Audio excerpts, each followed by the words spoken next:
iSARMs.com, the #1 place to learn about SARMs online. Welcome everyone. Dylan Gemelli here today with a brand new video for you, and in today's video I want to discuss with you the facts on Halotestin. Many of you are familiar with Halo, and many of you perhaps are not, or have some misconceptions, or don't really understand the compound itself, how it works, and the precautions that need to be taken with it. So Halo is predominantly known as Halotestin, but most people in the bodybuilding world will just call it Halo for short. It's an oral anabolic steroid. One thing that you need to understand about Halo before I go any further and divulge into this is that Halo is probably the single most toxic steroid there is out there, or it at least ranks in the top portion of them. I would venture to say, at least on the more mainstream and popular ones, Halo is definitely the most toxic. There's some other ones that many of you may not be familiar with that may compete with it in terms of toxicity, but it gets no more harsh than Halotestin on the toxicity. So just so that you're aware of that before we even get into it. It's really a popular choice more so for power lifters and strength athletes because of the aggression and the strength that you get from it. It's something that you'll find that if I'm making a recommendation for people, generally this, first of all, this is for an experienced, and I mean experienced users only. This is not something for somebody new or just starting out or kind of midway through this. This is something for a very, very experienced user. Now, it's something that is really nice for like fighters, so to speak, or MMA athletes, because generally in MMA and fighters in general, you're looking to make weight. So you're not looking to put on size or add a bunch of weight, but you're looking for something that's going to make you stronger, more aggressive, more fierce. And that's Halo all in one. That's the definition of Halo. You're not going to get any size from Halo. Don't expect any sort of size whatsoever. 1 to 2 pounds if you're lucky, and I wouldn't even expect that. But what you are going to see is aggression, strength, and a muscle hardening that you've never seen before. I'm talking like hard as nails. That's what Halotestin is all about. It has no estrogenic activity, no estrogen conversion. You're not going to see any sort of water. You're going to stay extremely dry. This is probably the driest compound that you're going to find, actually, or one of the driest. It's absolutely wonderful for any sort of competition, anything where you need to be, dry out, be aesthetically pleasing.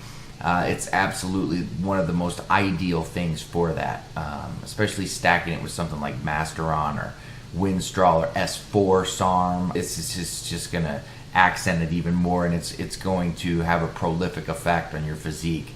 One thing that you need to understand is that it's very androgenic.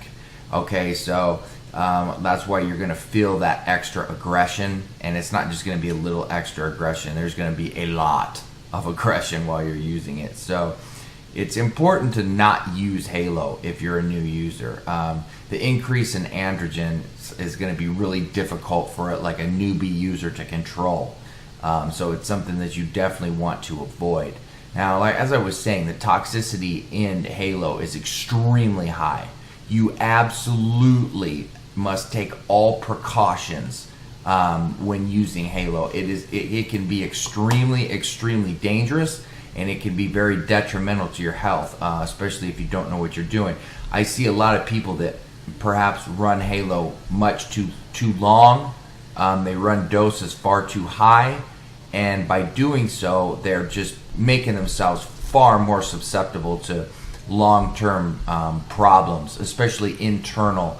There's going to be a heavy negative effect on the liver, the kidneys, your blood pressure, your lipid profiles, your cholesterol, triglycerides. All of this are going to take a massive hit.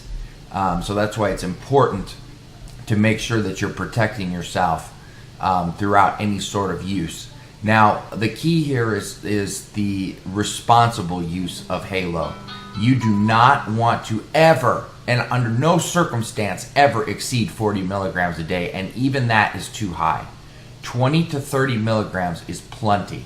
If you can even make it through 4 weeks at 30 milligrams, I commend you and I salute you, and more power to you, because it's difficult. A lot of people find themselves not being able to even finish the 4 weeks because it's just too toxic and it has too much of a negative effect. That's not for everybody. I've seen plenty of people finish it, so don't get completely scared off.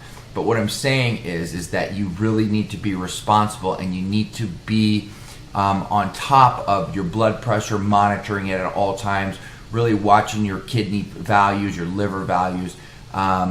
You need to make sure that you're protecting yourself. Now, there's plenty of all-in-one protectants. Then you can take everything singularly. Get something for your liver, something for your heart. It's up to you. I'm not going to tell you what to do and how to protect yourself with what you select. The important thing is to address every area. Now, a lot of all-in-ones may save you money, and they may not. That's really up to you. You just need to find something that's got the right amount of dosings in it and is going to act as a real protectant and not be some sort of scam that someone's selling you. So if your best bet is to just go buy single herbs or whatever, then do that. Do whatever you feel is necessary, but make sure, and I repeat, make sure that you are fully protecting yourself. Now, Halo will definitely shut you down. It will be very suppressive.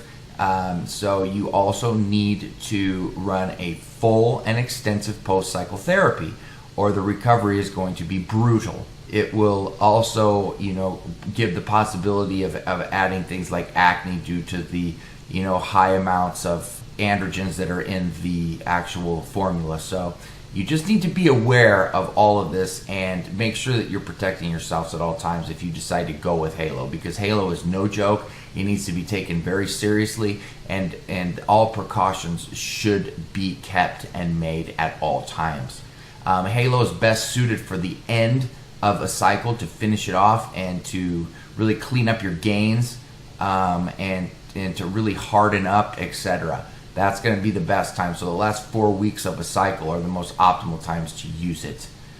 So that's pretty much Halotestin for you. Take it very seriously, just like you should with all anabolic steroids, but take it extra seriously because it is one of, if not the harshest steroid known to man. So, Dylan Gemelli, signing off.